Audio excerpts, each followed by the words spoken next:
Olá, pessoal. Hoje aqui a gente quer falar sobre um assunto que é muito demandado e onde surgem muitas perguntas por parte dos nossos clientes sobre o tema de quando faz sentido ter uma empresa fora do Brasil, né, as dita cujas offshore.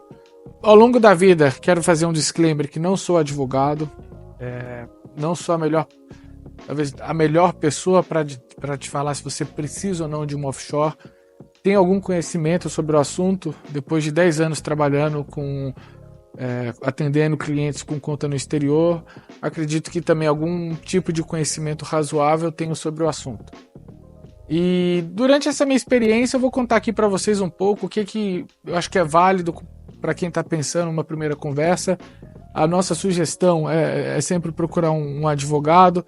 A gente tem alguns que a gente já trabalha há algum tempo, podemos recomendar, mas fica à vontade, né? Buscar quem você acha que pode melhor te atender.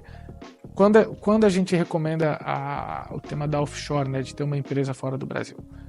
As situações. Primeira, o cliente tem uma empresa ou um imóvel nos Estados Unidos, como a gente viu muitos clientes que compravam imóveis em Miami. Faz sentido você ter uma empresa, né, esse imóvel no nome de uma empresa para evitar o estate tax. O que seria o estate tax? É o imposto sobre herança. Então vamos supor, se a offshore for a dona do imóvel nos Estados Unidos, se tiver uma sucessão patrimonial, ela não acontece dentro dos Estados Unidos. Ela acontece fora dos Estados Unidos, ou seja, nas Bahamas, Ilhas Virgens, o Panamá, ou qualquer que seja o país onde o cliente tenha constituído essa empresa, né? Então isso evita, o dono do imóvel continua sendo essa empresa. E o mesmo vale para quando o cliente tem uma conta. Então, supondo lá que eu tenho uma conta e o nome da conta seja Lucas Limitada. Se tiver uma sucessão, o dono dos ativos continua sendo a Lucas Limitada e a sucessão ela acontece nesses países, né? Que é geralmente as Ilhas Virgens, Bahamas, Panamá. E isso evita algum tipo de tributação nos Estados Unidos e facilita. Porque aí você vai falar, por que você vai abrir então? As pessoas abrem offshore nesses países? Por uma questão muito simples. O tributo lá é zero. Ou seja, são países que são paraísos fiscais. O mesmo aconteceria com o Brasil se o Brasil não cobrasse quase 27% de imposto, né, sobre os ganhos. Ou seja, se você tiver uma empresa no Brasil e for dono de um ativo, um tesouro americano que renda 5% ao ano em dólar, você vai ter que pagar sobre o ganho de capital e sobre o rendimento dos 5%. Quando você é uma empresa num país como esse, você não paga nada. Então essa é a primeira característica que a gente sente. O segunda recomendação que os advogados fazem muito, ela funciona muito parecido com a estrutura da holding no Brasil.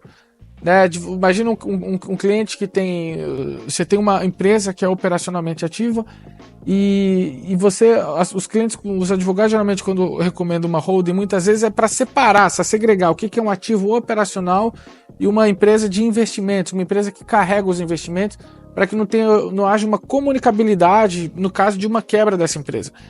E o mercado ele é como é. Vamos olhar o que aconteceu há 2 anos atrás, 3, né, com a pandemia. A gente viu, imagina você é um dono de um restaurante e o cara quebra não porque uma má gestão ou má índole, mas o mundo dos negócios são assim. Então quando você traz uma empresa dessa, você traz essa maior segurança, é o que dizem os advogados.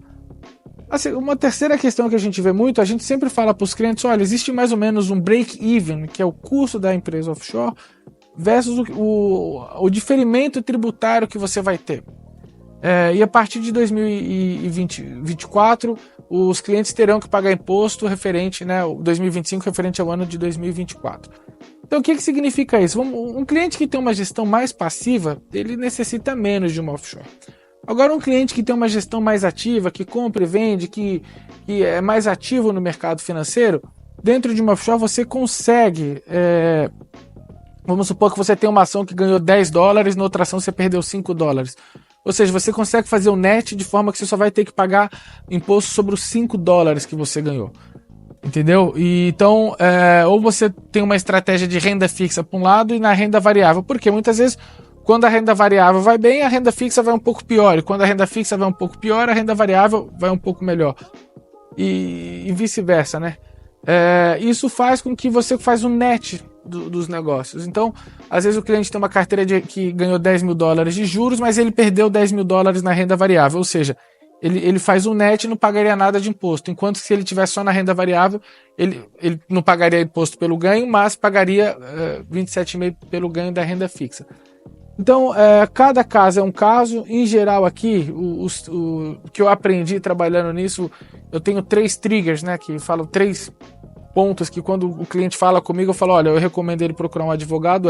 O primeiro é o imóvel fora do país. Quando você tem investimentos fora do país, então geralmente a offshore ela acaba sendo uma holding e concentrando esses investimentos.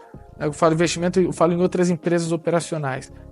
Quando você tem acima de um valor, geralmente hoje a gente está falando de 500 mil a $1 milhão, geralmente a gente já recomenda, ou quando o cliente é muito ativo no mercado financeiro, a gente já recomenda.